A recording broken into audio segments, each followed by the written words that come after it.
사진 잘 찍으셨어요? 저는 없겠군요. 네. 오늘 8장 볼게요. 네. 제가 좀 계산해 보니까 오늘 한 14장 정도까지 볼 수 있을 것 같아요. 예, 14장 정도. 14장이 길어서 그래요. 14장이 너무 길어가지고. 예. 우리 어제 7장에 어떤 내용이 있었는지 기억나세요?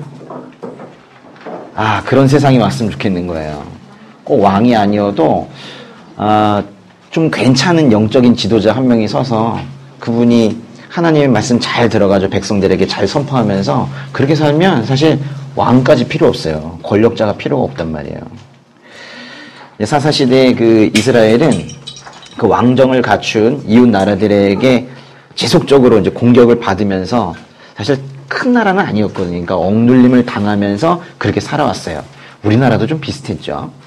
그래서 이제 이스라엘은 그들에게도 전체 군사를 통솔하고 그냥 그때 때마다 사사들은 나가자 이면 모인 사람들 나가고 그랬는데 그게 아니라 아예 상비군이 있어가지고 항상 자기 군대가 있어서 전쟁이 날 때마다 바로 나갈 수 있는 또 군사적인 통솔력도 커서 또 사사가 말하는 것보다는 또 왕이 말하는 게 좀 세잖아요. 그래가지고 이제 그런 왕을 원하고 있었단 말이에요. 그런데 그런 인간 왕이 없어도 이스라엘에 샬롬이 임할 수 있다라는 것을 하나님께서 사무엘 사사를 통해서 보여주셨단 말이에요. 아주 좋은 모델을 보여주셨어요. 그래서 이제 이스라엘 사람들이 왕을 갖고 싶은데 그 7장의 그 얘기 때문에 대놓고 달라고 못하는 거예요.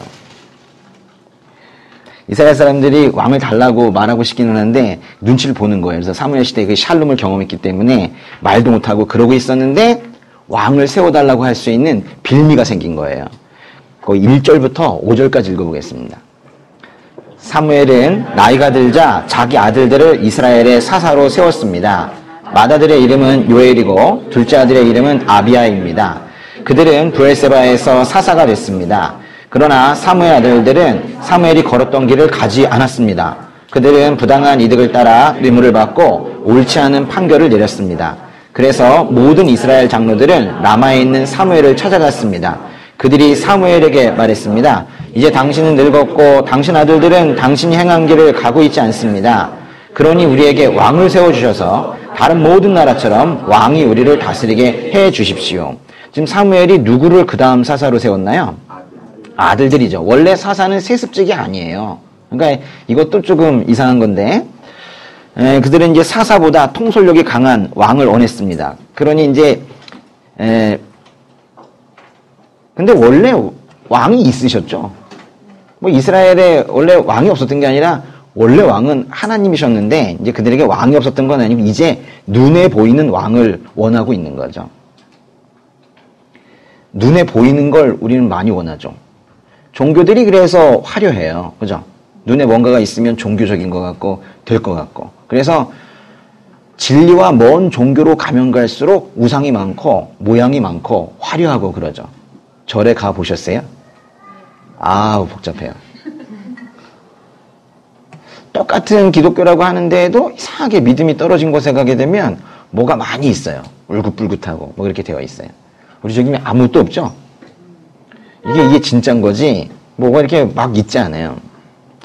사실 우리가 믿는 그 좋으신 하나님은 단점이 하나도 없으셔야 되는데 아주 치명적인 단점이 하나 있으세요. 전능하신 하나님께 무슨 단점이 있겠냐 하시겠지만은 죄인인 우리의 입장에서 볼 때 단점이라는 건데요. 죄인인 우리의 입장에서 볼 때 하나님의 단점은 바로 눈에 보이지 않는다는 거예요. 안 보이시는 분이라는 거예요. 아주 치명적인 단점이에요.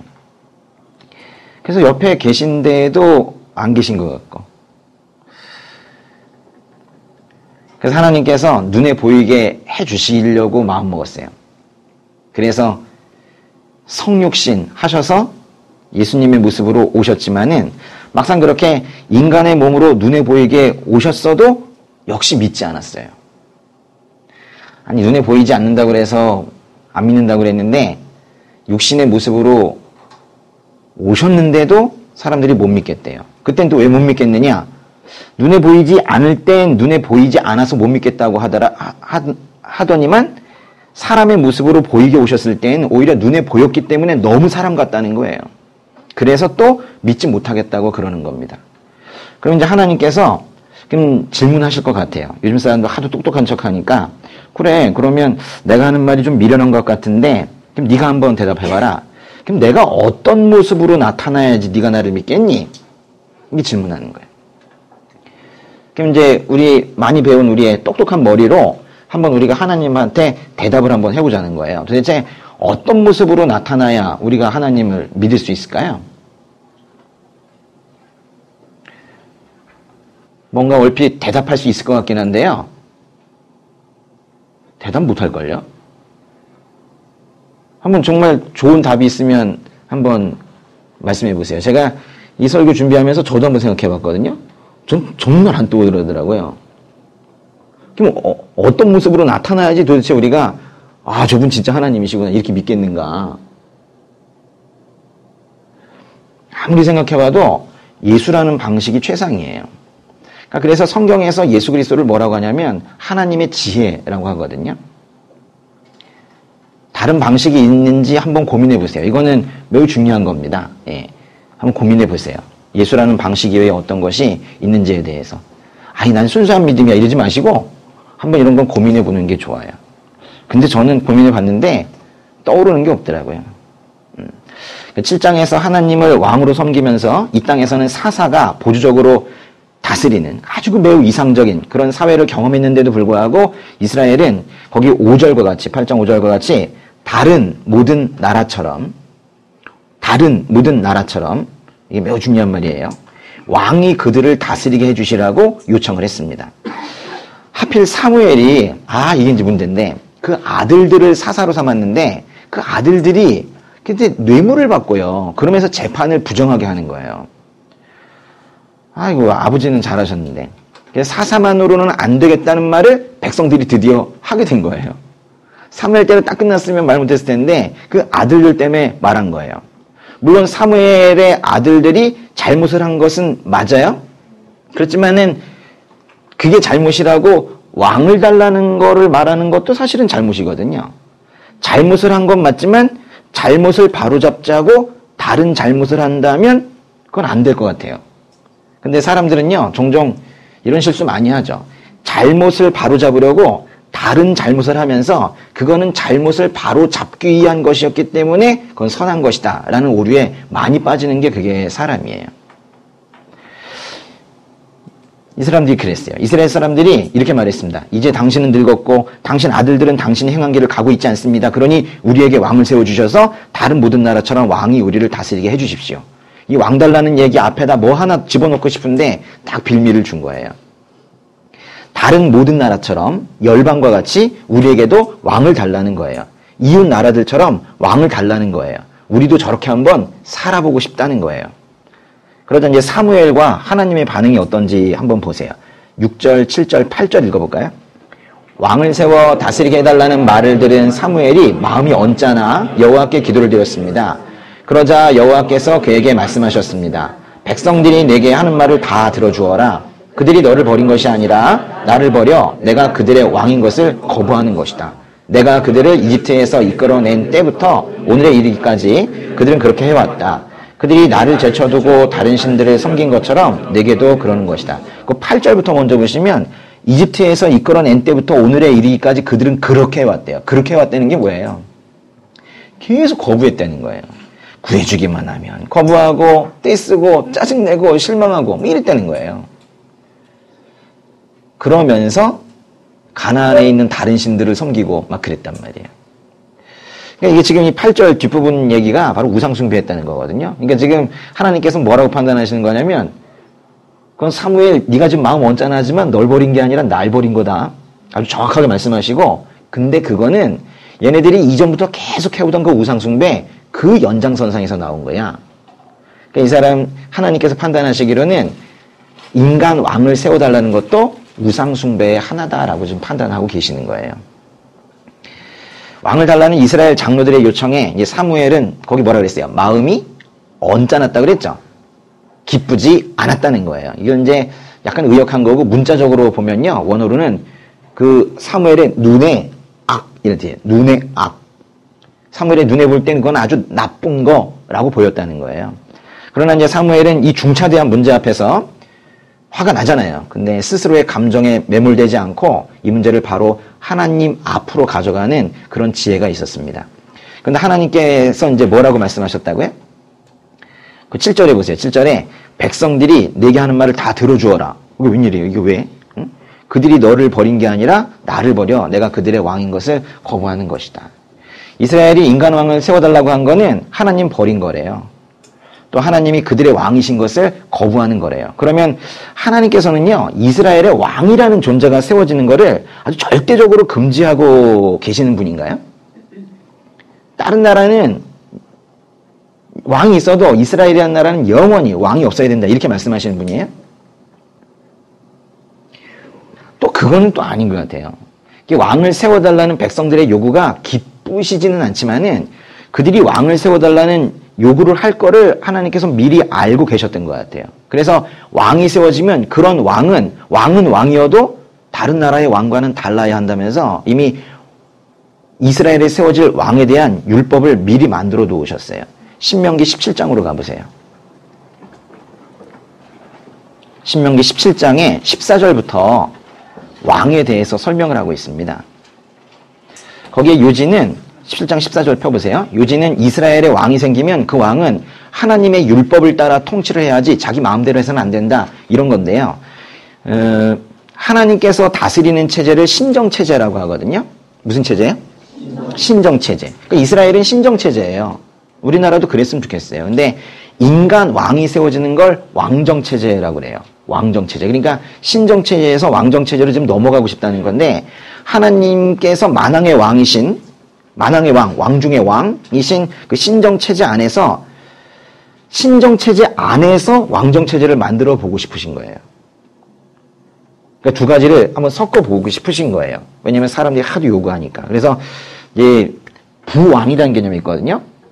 왕 밑에 있는 부장, 부대표. 그래서 이제 하나님께서 진짜 왕이시고 인간 왕은 부왕으로 가는 뭐 그런 체제를 하나님께서 미리 생각을 하셨어요. 성경을 계속 읽다 보면 이 하나님의 지혜가 놀랍습니다. 그러면서 뭐라고 그러셨냐면 저 왕은 나의 부왕이고 근데 뭐 특별한 건 아니고 이 백성들 중에서 뽑은 걸로 백성들의 형제다. 뭐 이렇게 이제 말씀을 하시는 그런 말씀이에요. 그러니까 그 자리는 권력을 행사하라고 준 자리가 아니라는 거예요. 그러니까 자신의 뜻을 백성에게 강요하는 게 아니라 자신이 먼저 하나님의 뜻에 제일 먼저 굴복해야 되는 자리, 그게 바로 왕이라는 거예요. 그러니까 신명기 17장 펴셨으면요. 14절부터 좀 기네요. 14절부터 20절까지 한번 읽어보겠습니다. 너희 하나님 여호와께서 너희에게 주시는 그 땅으로 들어가 차지하고 거기 정착하면서 너희가 우리 주변 모든 민족들처럼 우리도 왕을 세우자고 말할 때 너희 하나님 여호와께서 선택하신 왕을 너희를 다스릴 왕으로 세워야 한다. 너희 형제들 가운데 한 사람을 왕으로 세우고 너희 형제 이스라엘 사람이 아닌 이방 사람을 세우지 말라. 왕은 자신을 위해 많은 말을 소유하지 말고 말을 더 얻으려고 이집트로 백성들을 다시 보내지 말라. 여호와께서 너희에게 너희는 그 길로 다시 가지 말라고 하셨다. 왕은 많은 아내들을 두지 말라. 그래야 그의 마음이 돌아서지 않을 것이다. 왕은 또한 은과 금을 많이 모아두지 말라. 왕이 왕위에 오르게 되면 자신을 위해 레위 사람들인 제사장들이 보관하고 있던 이 율법을 두루마리 책에 기록하게 하라.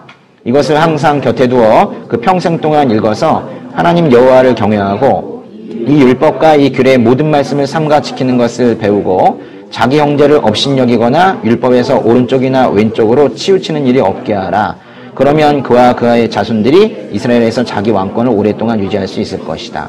짧지 않죠. 이렇게 제법 긴 이런 규례를 미리 주셨어요. 근데 거기 다시 한번 보세요. 14절에 보니까 우리 주변, 그러니까 너희가 우리 주변 모든 민족들처럼 우리도 왕을 세우자고 말할 때라고 하셨죠. 이미 알고 계셨어요. 이 신명기 자체가 써진 시기가 그 이전입니다. 사무엘상 이전에 먼저 써졌어요. 그러니까 이미 알고 계셨어요. 이건 놀라운 얘기죠. 근데 15절에 보니까 중간쯤에 너희 형제들 가운데 한 사람을 왕으로 세우고 그 마지막에 이방 사람을 세우지 말래요. 그러면서 왕은 그 힘을 가지고 너무 많은 재물을 갖지 말라고 합니다. 16절에 보니까 너무 많은 말을 소유하지 말래요. 이건 군사력이 또 이제 말이 또 군사력의 상징인데 그걸 너무 많이 가지지 말래요. 또 17절에 많은 아내들을 두지 말래요. 그럼 몇 명까지 되는 건가요? 이걸 또 두고 몇 명이 되느냐 고민하는데 한 명입니다. 한 명. 예, 많은 아내들을 두지 말라라는 거는 복수로 두지 말라 뭐 이런 얘기예요. 또 은과 금을 많이 모아두지 말래요. 그리고 18절, 19절, 20절에는 왕이라는 사람은 하나님 말씀에 가장 먼저 순종하고 나아가는 그런 사람이어야 된다라는 거예요. 그 사사기를 보면은 이런 말이 나와요. 그 시절 이스라엘에는 왕이 없었기에 모두가 자기 보기에 옳다고 생각하는 대로 행동했다. 자기 소견대로 행동했다. 뭐 이런 얘기가 나와요. 그렇게 이제 탄식하는 내용이 있는데 그 왕이 없었기 때문에 그 사사시대에 혼란과 고난이 있었던 거는 사실이에요. 사무엘 때 잘했지만은 사실 앞뒤로 뭐 다 그렇지는 않았단 말이에요. 사무엘이 이상적인 사사시대의 모델을 보여줬지만 사실 그 이외에 대부분의 지도자들도 역시 죄인이잖아요. 우린 지도자들이 항상 앞에서 있는 사람들이 죄인이라는 걸 잊어서는 안 되는데요. 그들이 역시 죄인이어서 사무엘의 아들들처럼 행동할 가능성이 높습니다. 그러니까 하나님께서는 진짜 순종하는 왕이 세워진다면 얼마나 좋겠습니까마는 그렇게 세워질 왕들도 역시 본성이 죄인이기 때문에 이런 규례가 필요하고 그런 왕들에 대한 웬만하면 요구가 빨리 오지는 않기를 바라는 그런 마음이었던 것 같아요. 그래서 이스라엘에게도 세상적인 기준으로 보면은 사실 왕이 필요하긴 했어요. 계속해서 밖에서 사람들이 쳐들어오고 안에서는 정리해야 될 일들이 많이 있고 하니까 좀 힘 있는 사람이 그래서 권력을 좀 몰아줘야 될 필요 이런 것들이 있었던 것 같아요. 세상적인 기준에서는 그렇게 보였던 것 같아요. 하나님께서는 그래서 그들이 왕을 요구할 걸 미리 알고 계셨고 그래서 오히려 이렇게 이제 세상을 이끌어 가시려고 체제 전환을 허락하신 거예요. 하나님께서 그들에게 이젠 진짜 왕이 되고 싶으신 거예요. 원래도 왕이셨는데 사람들이 그렇게 인정을 안 하니까 그래서 진짜 왕이 되기 위해서 오히려 인간 왕을 부왕으로 세워서 이 왕을 통해서 하나님께서 드러나는 그런 체제를 두고 싶으셨던 거예요. 그래서 여기 백성들이 왕 주세요 그러니까 그냥 왕을 진 게 아니라 오히려 그 왕을 통해서 하나님께서 진짜 왕으로 인정되기 위한 그런 체제를 하고 싶으셨던 것 같아요. 우리가 이 체제를 생각을 해야 돼요. 지금 이제 세상이 권력자가 다 있고 지도자들이 다 세워지는 그런 세상이기 때문에 좀 실제적으로 이상적인 그런 지도자와 그 사회의 체계가 무엇인지를 여기서 지금 보여주고 있는 거예요. 그렇다면은 하나님께서 이렇게 이스라엘에게 왕을 주실 것을 이미 계획하고 계셨는데 사실 신명기 보니까 이미 알고 계셨잖아요. 그렇다면은 뭐 또 왕을 세워달라고 나중에라도 그렇게 이스라엘 장로들이 요구한 걸 그럼 잘못이다 이렇게까지 얘기할 수 있을까요? 하나님께서는 결국 인간의 죄성으로 인해서 왕을 세워달라는 요구가 나올 것을 이미 알고 계셔서 미리 왕에 대한 아까 우리 법도도 율법도 정해 주셨잖아요. 그렇다 하더라도 장로들이 왕을 요구한 것 자체가 옳다고 할 수는 없습니다. 사무엘의 아들들의 횡포를 막겠다고 하면서 왕을 세워달라고 할 때 그들이 이렇게 말했어요. 다른 나라들처럼 되고 싶다 그랬어요. 바로 여기에 문제가 있었던 거예요. 그들이 왕을 원한 것은 다른 어떤 실제적인 것보다도 다른 나라들 사는 게 더 좋아 보였나 봐요. 이스라엘이 다른 나라처럼 된다는 게 뭘 말하는 걸까요? 다른 나라들처럼 살게 해주세요. 응? 다른 사람들처럼 저희도 살고 싶어요. 어떻게 보면 참으로 단순하고 소박한 그런 요청이에요. 저희가 뭐 더 살고 싶대요. 저 정도만 살게 해주세요. 이런 거잖아요. 근데요, 다른 나라처럼 살고 싶다는 것은 좀 달리 말하면 다른 나라와 다르게 살고 싶지 않다는 거거든요. 근데요, 하나님께서는 이스라엘을 다른 나라와 다르게 살라고 부르신 나라거든요. 그래서 그 메소포타미아 지역, 그 티그리스 유프라테스 강, 그 시골에 있었던 그 우상 만들어가지고 팔던 그 집안에 있던 한 사람을 불러가지고 가나안 땅으로 옮기시면서 그렇게 살게 하시면서 그 후손들로 하여금 이스라엘 만든 거거든요. 그 메소포타미아 지역에 있었던 아브라함이라는 사람을 불러가지고 그렇게 이스라엘을 시작하신 거란 말이에요. 다르게 살라고. 다른 말로 하면 거룩하게 살라고 불러낸 거예요. 그러니까 이스라엘이라는 나라 자체가 그 정체성 자체가 다름이에요. 이스라엘이 그러니까 그 다른 나라예요, 원래가. 근데 이제 와서 다른 나라처럼 살고 싶대요. 야, 그럼 이건요, 이스라엘이 자신의 정체성 자체를 부정하게 되는 거예요. 지금의 교회도 마찬가지인 거예요. 교회를 헬라어로 에클레시아라고 하거든요. 뭐라고요? 에클레시아. 거기 이제 앞에 있는 에크 있죠, 에크. 이거는 밖으로라는 뜻이에요, 밖으로. 그러니까 밖으로, 에크. 근데 거기 또 에클레시아 그 뒤쪽에 클레시아 그건요, 칼레오라는 단어가 바뀐 건데, 그거는 뭐 불러낸다 이런 뜻이에요. 그러니까 에클레시아라는 말 자체가 밖으로 불러 모았다는 뜻이에요. 저기 세상이 있는데요, 거기서 사람들을 불러 모아서 이렇게 놓은 거예요. 이게 에클레시아예요. 에클레시아는 말 자체가 밖으로 불러 모았다는 거예요.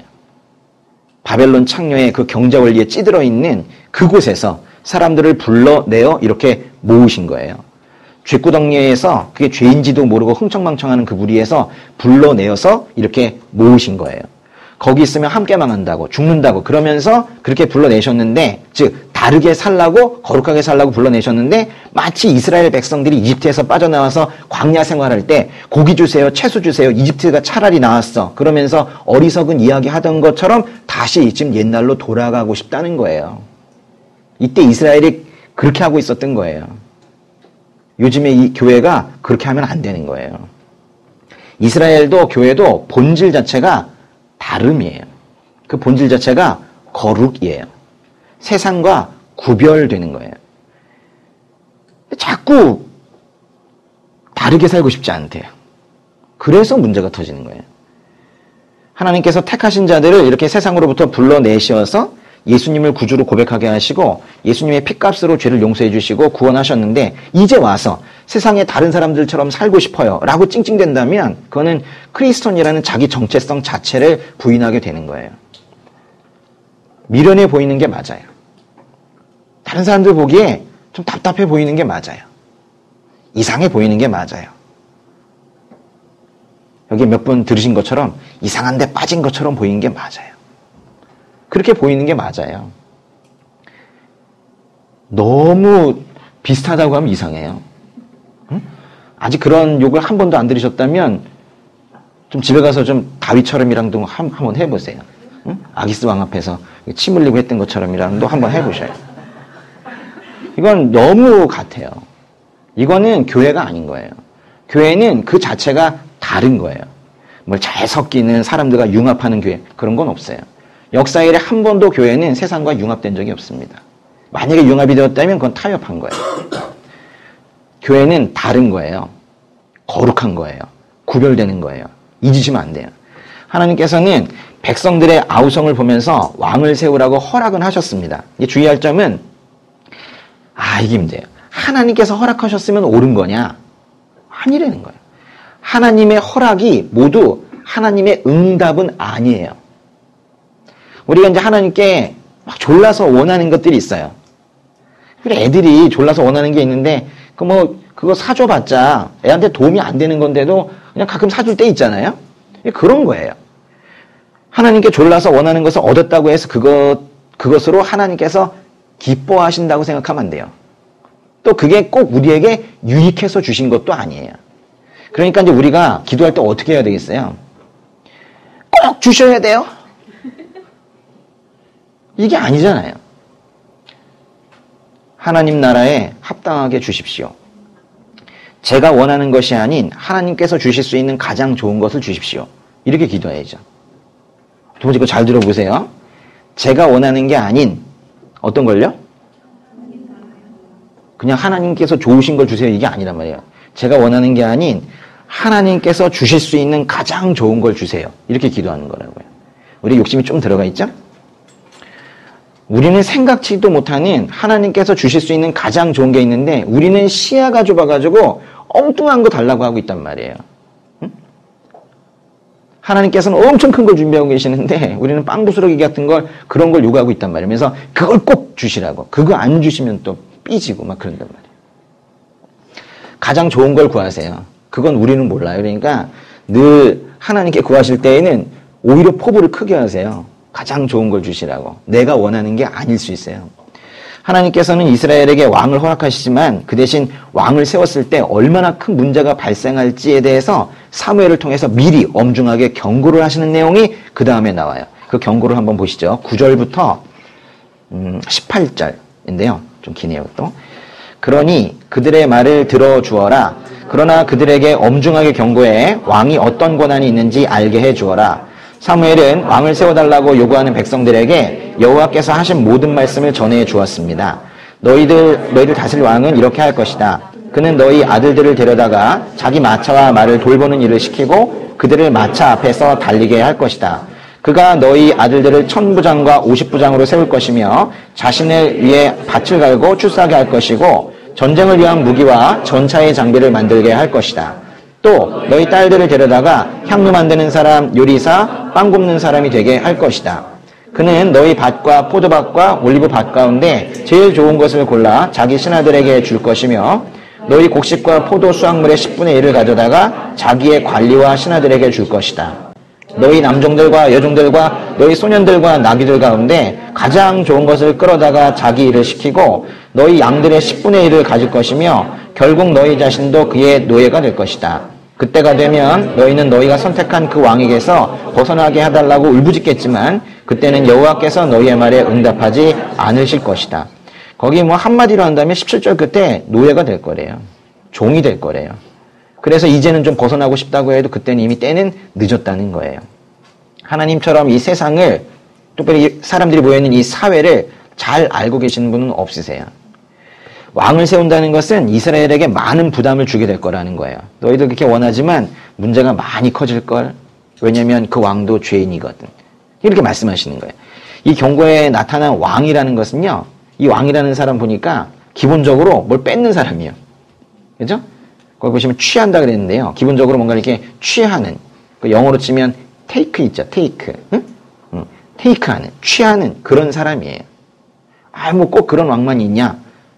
하나님께서 보시기엔 그렇대요. 다 그렇다는 거예요. 인간 왕은 그럴 수밖에 없다는 거예요. 왕은 세금 걷고 뭔가 압수하고 또 징병하고 뭐 이러면서 백성들로부터 취하는, 테이크하는 뭐 그런 자가 될 것이라고 미리 경고해 주시는 거예요. 근데 이제 나중에 그 사무엘의 고별 설교가 뒤쪽에 나오거든요. 거기에서 또 사무엘은 그래요. 자기는 취한 적이 하나도 없대요. 그러면서 자기는 늘 주는 사람이라고 주면서 살아왔다고 또 그렇게 대꾸되게, 대조되게 고백을 해요. 그게 뭐 자기 자랑을 하려는 게 아니라 사무엘은 나중에 그 사사직을 내려놓으면서 고별 설교를 하면서 이 사사라는 직을 내가 하면서 난 한 번도 취한 적이 없다. 난 항상 주면서 살아왔다. 그렇게 이제 말하는데 그게 자기 자랑이 아니라 하나님의 통치 원리는 그렇다는 거예요. 인간 왕은 취하지만 만왕의 왕이신 하나님은 항상 주시는 분이시라는 거예요. 어떻게 항상 주시는 왕을 버리고 취하는 왕을 따라가려고 하느냐. 이게 좀 답답해서 말씀을 하시는 거예요. 왕은 왕궁 수비대, 또 뭐 기사단, 장교를 뽑기 위해서, 또 무기를 생산하기 위해서, 식량을 보급하기 위해서, 또 여러 가지 행정 업무를 하기 위해서 사람들을 취할 거래요. 그 사람들이 필요하다는 거예요. 결국 백성들은 17절처럼 한마디로 왕의 노예. 어떤 번역에서는 종이라고 그랬는데요. 노예, 종이 될 것이라고 경고를 하셨어요.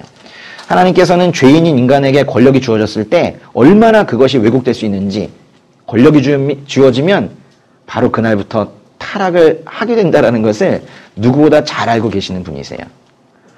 훌륭한 정치인 있지 않습니까? 없다는 거예요. 권력은 반드시 그렇게 된다는 거예요. 인간의 권력은 그렇다는 거예요. 그래서 이 경고를 주시는 거예요. 정치적인 입장에서 좌파이든 우파이든 상관없다는 거예요. 권력이 한 군데 집중되면 그 권력은 그때부터 반드시 부패하게 되어 있다는 거예요. 인간 지도자에 대한 기대를 내려놓으세요. 반드시 그리 된다는 거예요. 어떻게 그렇게 단정할 수 있는가? 역사를 왜 배웁니까? 그런 것들을 확인하기 위해서 그걸 반면교사해서 앞으로 어떻게 권력을 분산할지를 고안하기 위해서 그렇게 배우는 거 아니에요? 전 정부의 무능력과 부패를 이미지화시키면서 대중 집회의 힘으로 권력을 얻은 현 정부를 보세요. 물이 고이니까 또 상한 냄새가 진동을 하기 시작을 하잖아요. 인간 권력자는 힘을 가지면 필연적으로 부패하게 되어 있어요. 그건 뭐 정치적인 입장과 상관이 없는 거예요. 그래서 늘 부패는 힘이 있는 곳에 생겨요. 그러니까 항상 권력의 핵심에서 그 부패가 시작이 됩니다. 하나님의 말씀에 비추어서 정치도 보시고 사회도 보세요. 그럼 또 보여요. 예. 이 사회가 왜 이렇게 힘들어져 가고 있는지가 어떤 때는 그렇게 어렵지 않게 해석이 될 때가 있습니다. 그러면 이제 이렇게 경고를 했으면은 백성들이 한 번 더 생각해 볼 법도 하잖아요. 아, 그럴 수 있겠구나. 근데 그 말을 들을 생각을 안 하는 것 같아요. 그 다음에 나오는 19절부터 22절까지 보세요. 이렇게 말했지만 백성들은 사무엘의 말을 들으려 하지 않았습니다. 아니요, 그래도 우리는 왕을 원합니다. 다른 나라들처럼 우리를 다스릴 뿐 아니라 우리를 이끌고 나가 싸워줄 왕이 있어야 합니다. 사무엘이 백성들의 말을 모두 듣고 여호와께 다 말씀드렸더니 여호와께서 대답하셨습니다. 그들의 말대로 그들에게 왕을 세워주어라. 그러자 사무엘은 이스라엘 사람들에게 모두 자기 성으로 돌아가 있으라고 말했습니다. 다시 왕이 없는 신정체제인 국가가 있으면 좋겠어요. 그럼 전 이민 갈 거예요. 왕정체제를 만들어달라는 요청이 다른 나라처럼 살고 싶다는 이 잘못된 동기에서 이루어졌습니다. 그렇긴 하지만 어쨌든 하나님께서는 결국 허락하셨잖아요. 좀 기분은 안 좋아하셨어도 결국은 허락하셨어요. 그래서 왕정체제가 도입이 됐습니다. 여기서 이제 중요한데요. 지금은 대부분의 국가에 왕이든 대통령이든 누군가 있잖아요. 하나님께서 세우셨어요. 근데 기뻐서 세우신 건 아니에요. 이걸 꼭 알아야 돼요. 왕권은 제한적이긴 하지만 하나님께서 인정하신 거는 분명하기 때문에 그 자체로 정당성을 가지고 있어요. 그렇다고 또 하나님께서 기뻐하신다는 건 아니에요. 이 아주 미묘한 게 있어요. 이거는 우리 사회를 바라보는 아주 중요한 안목입니다. 예. 세상 권력은 하나님의 통치라는 이상을 제대로 그려낼 수가 없어요. 인간 왕은, 인간 대통령은 절대로 하나님의 통치를 구현해낼 수가 없다고요. 여러분이 혹시라도 누군가를 기대하고 다음번에 누굴 찍어야 생각하고 있다면 그것도 버리세요. 안 됩니다. 이거는 되지가 않는 거예요. 그럼 어떻게 합니까? 안 된다니까요. 그러니까 지금 가슴 아픈 상태로 가고 있는 거예요. 그럼에도 불구하고 세상의 권력도 하나님께서 세우신 것은 또 분명해요. 그렇기 때문에 제한적이긴 하지만 정당성을 가진다. 이게 결론이에요. 제한적이긴 하지만 정당성을 가진다. 그래서 교회는요, 세상 권력을 어떻게 봐야 되겠어요? 문재인 대통령을 어떻게 봐야 되겠습니까? 우선적으로 인정을 해야 되는 거예요. 세상 권력은 무조건 일단 인정을 해야 돼요. 근데 그것이 하나님의 통치를 크게 훼손할 때 그때는 비판할 수 있어야 돼요. 그게 교회가 해야 될 일이에요. 이 얘기를 이제 우리가 언제 할 거냐면 우리가 이제 로마서 12장까지 봤거든요. 로마서 13장 시작하는 말씀이 이거예요. 세상 권력을 우리가 어떻게 보아야 할 것인가. 이제 그 얘기는 나중에 하도록 하겠습니다. 8장이 끝났나요? 네. 예. 아직 1시간 안 됐죠? 안 됐죠? 네. 좀만 더 볼게요. 사무엘상 9장은 이제 거의 이어지는 거예요. 이제 왕을 세워주시겠다고 했으니까 이제 왕이 쓰는데요. 첫 번째 왕이 누구예요? 사울 이야기가 이제 나올 거예요. 하나님께서 사무엘에게 사울을 이스라엘의 첫 번째 왕으로 선택한 인물이다라고 계시하시는 내용이 바로 9장입니다. 10장까지도 계속 그 왕 세우는 얘기인데요. 그래서 이제 사무엘이 사울에게 기름을 붓습니다. 이스라엘의 첫 번째 왕이 세워지는 그야말로 역사적인 사건인데요. 그 이야기는 그 왕이 세워지는 이스라엘의 첫 번째 왕이 세워지는 그 엄청난 이야기는 우리의 기대와는 달리 잃어버린 나귀 한 마리로 이제 시작이 돼요. 나귀들이라고도 표현한 거 보니까 여러 마리일 수도 있어요. 1절부터 4절까지 읽어보겠습니다. 베냐민 지파에 기스라는 유력한 사람이 있었습니다. 그는 아비엘의 아들이고 스롤의 손자이며 베구라사의 증손이고 베냐민 지파 아비야의 현손이었습니다. 그에게는 사울이라는 아들이 있었는데 그 그는 눈에 띄게 멋진 젊은이로서 이스라엘 사람들 가운데 그처럼 잘생긴 사람이 없었고 키도 다른 사람들보다 어깨 위만큼 더 컸습니다. 어느 날 사울의 아버지 기스는 자기가 기르던 나귀들을 잃어버리자 아들인 사울에게 말했습니다. 종을 데리고 가서 나귀들을 찾아오너라. 그래서 사울은 에브라임 산지와 살리사 땅을 두루다니며 샅샅이 찾아보았지만 나귀들을 찾을 수 없었습니다. 사알림 지역에 가봐도 없었고 베냐민 지역에 가봐도 나귀들은 보이지 않았습니다. 왕으로 세움을 받기 전에 사울의 모습은요, 이건 뭐 왕의 모습이 아니었던 것 같아요. 고작 아버지께서 나귀를 잃어버렸다고 하니까 제가 찾아오겠습니다 하는 아버지의 나귀를 찾아다니는 그런 한 모습이었었어요. 사실 나귀는요 좀 귀한 것이긴 해요. 당시에 짐 옮기고 하는 데 쓰는 아주 귀한 동물이었기 때문에 나귀를 찾아다니는 것 자체가 이상한 얘기는 아닌데, 여기 보면은 어디로 갔는지도 모르면서 아주 무턱대고 어떤 계획도 없이 그냥 나가버린 거예요. 그냥 찾아야겠다라고 하는 그런 모습은 나중에 왕이 될 사람으로 생각하기엔 좀 당황스러기까지 한 모습이에요. 그런데 이런 사울이 결과적으로는 이스라엘의 첫 번째 왕이 됩니다. 정식으로 왕이 되는 건 그 이후에 이루어지지만 우선 사무엘을 통해서 그의 머리에 기름을 붓는 일이 먼저 이루어져요. 그 기름 붓는 장면이 어디 있는지 찾아보세요. 9장이 없어요. 10장이 1절이죠. 그러니까요, 10장 1절 한번 읽어볼까요?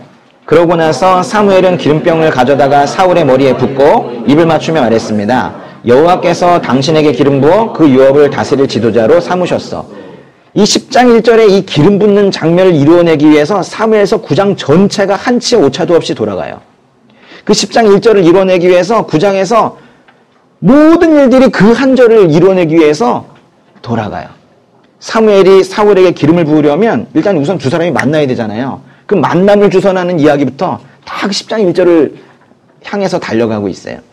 그러려면 일단 사무엘과 사울을 알지도 못하는 사람인데 사울이 일단 길을 떠나야 되잖아요. 집에서 나와야 될 거 아니에요.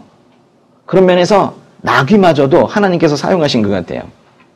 사울의 아버지 기스가 암나귀를 잃어버린 일은 앞으로 일어나게 될 연속되는 그런 어떤 섭리의 아주 시작일 뿐인 거예요. 사울이 종 한 명을 데리고 잃어버린 나귀를 찾아 나섰는데 에브라임 산지, 살리사 땅, 사알림 지역, 베냐민 지역에 아무리 가보아도 나귀들이 보이지 않았대요. 그들이 숲이라는 지역에 들어섰을 때 사무엘을 만날지 모르는 이 숲이라는 지역에 들어섰을 때 이 여행을 포기하게 될지 모를 위기가 하나 찾아와요. 그 5절에 보시면요. 5절 한번 읽어볼까요? 그들이 숲 지역에 들어섰을 때 사울이 함께 온 종에게 말했습니다. 그만 돌아가자. 우리 아버지가 나귀보다 우리를 더 걱정하시겠다. 아버지가 걱정하신대요. 그러면서 사울이 집에 그냥 돌아가죠. 근데 만약에 이때 돌아갔으면 사무엘을 못 만나는 거예요. 근데 이 고비가 또 어떻게 극복이 되는지 보세요. 6절에. 그러자 종이 대답했습니다. 저 이 성읍에 아주 존경받는 하나님의 사람이 있는데 그분이 말씀하시는 것은 무엇이든 이루어진다고 합니다. 그곳에 가보시지요. 혹시 그분이 우리가 어떻게 해야 할지 가르쳐 주실지도 모릅니다. 종이 많은 걸 알고 있네요. 그 사무엘의 이름은 모르는 것 같긴 하지만은 뭘 알고 있어요.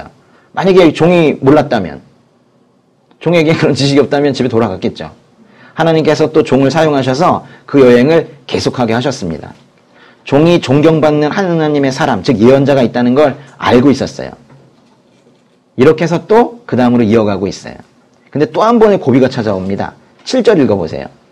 사울이 종에게 말했습니다. 우리가 가게 되면 그 사람에게 무엇을 좀 드려야 하지 않겠느냐? 그런데 우리 자루에는 음식이 다 떨어졌으니 하나님의 사람에게 드릴 만한 선물이 없구나. 우리가 갖고 있는 게 있느냐? 예언자 찾아가려면 또 사울은 또 이런 면이 있나 봐요. 또 뭘 드려야지. 예물이, 선물이 있어야지 하고 있는데 그게 없다면 너무 미안한 마음에 못 가고 그냥 집으로 돌아갔을 것 같아요. 근데 사울에겐 가진 게 하나도 없었어요. 근데 이 고비도 종의 덕분으로 또 넘어갑니다. 8절 읽어보세요. 종이 그에게 다시 대답했습니다. 제게 은 4분의 1세겔이 있습니다. 이것을 하나님의 사람에게 갖다 드리면 그분이 우리에게 어떻게 해야 할지 가르쳐 주실 것입니다. 너무 우습지 않아요? 종은 오히려 돈이 있고 주인은 없고 그런데 왜 하필 은전이 거기 있어요? 종이 왜 은 4분의 1세겔을 가지고 있었는지 우리는 도저히 알 수 없지만 그것 때문에 또 예언자에게 드릴 예물의 문제가 또 해결이 되면서 이 고비도 넘어가고 사울과 그 종은 하나님의 사람, 즉 예언자가 있는 성읍으로 가게 됩니다. 9절과 10절 읽어보세요. 옛날 이스라엘에서는 하나님께 무엇인가 알아보려고 할 때는 선견자에게 가자고 말했습니다.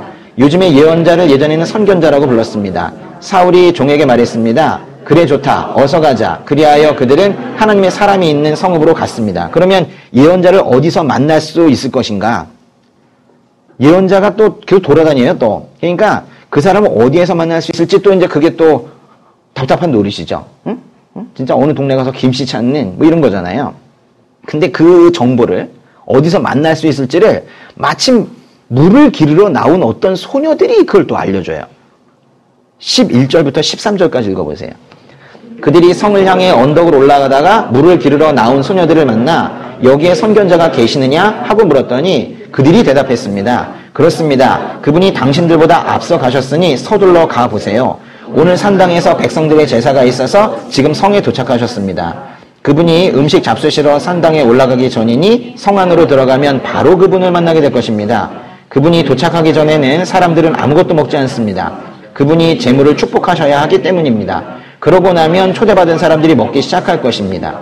그러니 지금 서둘러 가십시오. 지금 가면 그분을 만날 수 있습니다. 이 소녀들 왜 이러는 거예요? 뭐 물어봤습니까? 응? 왜 이러는 거예요? 사울이 사무엘을 만나러 가는 그 길목마다 마치 이동 안내소가 설치되어 있는 것만 같아요. 물길러 나온 소녀들을 만난 걸 우연이라고 보기엔 그들이 자발적으로 제공하는 이 예언자에 대한 정보가 도가 지나치다 싶게 구체적이에요. 하나님의 정밀한 손이 이 초대 왕, 첫 번째 왕 사울의 길을 인도하고 또 인도하고 계시는 거예요. 한치 오차도 없는 이 하나님의 섭리의 손길이 사울을 왕의 자리로 계속 인도해 가고 계시는 거예요. 근데 지금 사용하고 계시는 도구들을 보면은 나귀, 종, 물 깃는 소녀 등 일상적이고 보잘것없어 보이는 것들, 이런 것들이에요. 하나님께서 사소해 보이는 일들을 큰 일을 이루시는데 사용하세요. 모세가 하나님의 부르심 받을 때 뭐 하고 있었는지 아세요? 떨기나무 그거 언제 발견했는지 아세요? 양치고 있다가 양치고 있다가 발견했습니다. 양들이 그쪽으로 갔기에 그걸 발견한 거예요. 그러니까 하나님의 섭리를 믿는 사람은요, 이 작은 일을 절대 무시하지 않아요. 하나님께 우연이라는 건 없어요. 그래서 성도들에게 일어나는 일도 우연은 없어요. 우리에게 우연은 없어요. 하나님의 섭리는 우리가 겪는 일상의 작은 일들에 새로운 의미를 부여해요. 작은 일들을 무시하지 않게 돼요. 작은 것에서 위대한 의미를 만들어내시고 좌절과 실패도 다 섭리의 발판으로 삼으시는 분이 우리 하나님이세요. 그러니까 작은 일을 무시하지 마세요. 나에게 주어진 작은 시간, 작은 일, 작은 관계들을 무시하지 마세요. 나의 인생을 향한 하나님의 계획과 그 계획을 아주 작은 것에서부터 이루어 가시려는 그 하나님의 섭리를 신뢰하시고 하나님의 인도하심을 따라서 한 걸음씩 한 걸음씩 그렇게 나아가는 거예요. 보세요. 잃어버린 나귀가 한 나라의 왕을 만들어가고 있잖아요. 물 깃는 소녀들도 하나님께서 잠시 세운 섭리의 이정표라는 것을 우리가 알아야 돼요. 아니나 다를까 물 깃는 소녀들이 말한 그대로 사무엘이 산당으로 올라가기 직전에 그때 나타나서 사울이 사무엘을 딱 만나게 됩니다. 14절 읽어보세요. 그들이 성으로 올라가 안으로 들어갔을 때 마침 사무엘이 산당으로 올라가려고 나오고 있었습니다. 이건 우연한 만남이 아니에요. 하나님께서 계획하신 만남이에요. 15절부터 17절까지 읽어보세요. 사울이 오기 전날 여호와께서는 사무엘에게 이 일에 대해 말씀해 놓으셨습니다. 내일 이 시간쯤 내가 베냐민 땅에서 한 사람을 보낼 것이다. 그에게 기름 부어 내 백성 이스라엘의 지도자로 삼아라. 그는 내 백성들을 블레셋 사람들의 손에서 구해낼 것이다. 내 백성들이 내게 부르짖는 소리를 듣고 내가 그들을 돌아본 것이다. 사무엘이 사울을 쳐다보자 여호와께서 그에게 말씀하셨습니다. 내가 내게 말한 그 사람이 이 사람이다. 그가 내 백성을 다스릴 것이다. 여러분 거기 14절에서 15절 넘어가는 장면 한번 상상해 보세요.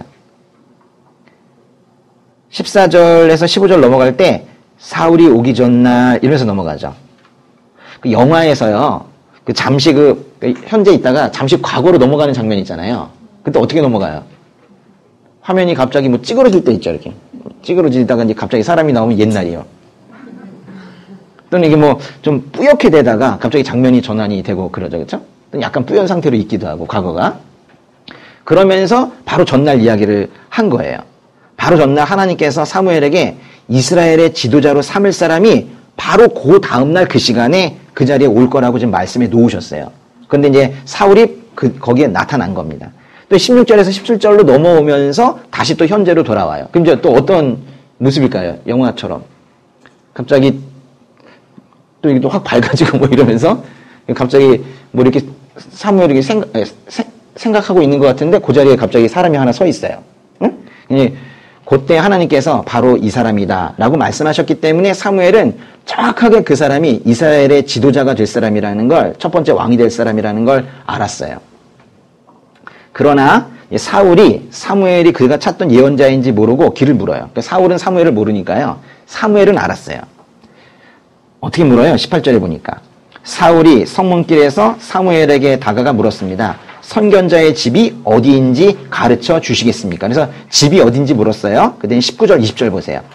사무엘이 대답했습니다. 내가 바로 그 선견자요. 앞장서서 한당으로 올라가시오. 오늘 나와 함께 음식을 냅시다. 내일 아침이 되면 물어보려던 것을 다 말해주겠소. 그러고 나서 당신을 보내주겠소. 당신이 3일 전에 잃어버린 나귀들은 걱정하지 마시오. 이미 다 찾아 놓았소. 이스라엘이 모두 누구에게 기대를 걸고 있는지 아시오? 바로 당신과 당신 아버지의 온 집안이요. 아니 사울은 길을 물어봤을 뿐인데 하나님에 의해서 미리 준비가 되어 있는 이 사무엘 예언자는 내가 바로 그 선견자다. 오늘 나와 함께 밥을 먹자. 잃어버린 나귀는 다 찾아놨으니 걱정하지 마라. 뭐 이런 말뿐만이 아니라 심지어 당신과 당신 아버지의 온 집안에게 이스라엘이 기대를 걸고 있다는 것까지 말해주는 거예요. 아니 이게 웬일인 거예요. 이걸 여러분 입장에서 한번 생각해 보세요. 아침에 아버지가 야 나귀가 없어졌다 야 나귀 없어졌다 해가지고는 지금 나귀 찾아서 나갔잖아요. 응? 아버지의 잃어버린 나귀를 찾아 길을 떠난 사울이 하나님의 그 놀라운 섭리를 사실 자기가 뭘 따라가려고 하기보다도 그렇게 되었어요. 그죠? 움직이고 가다가 소녀들을 만나고 이렇게 하다 보니까 이스라엘이 사울과 그 집안에 기대를 걸고 있다는 말까지 듣게 된 거예요. 사울이 얼마나 놀랐겠어요. 작은 것을 절대 무시하면 안 돼요. 우리 조금만 쉬었다가 계속 할게요.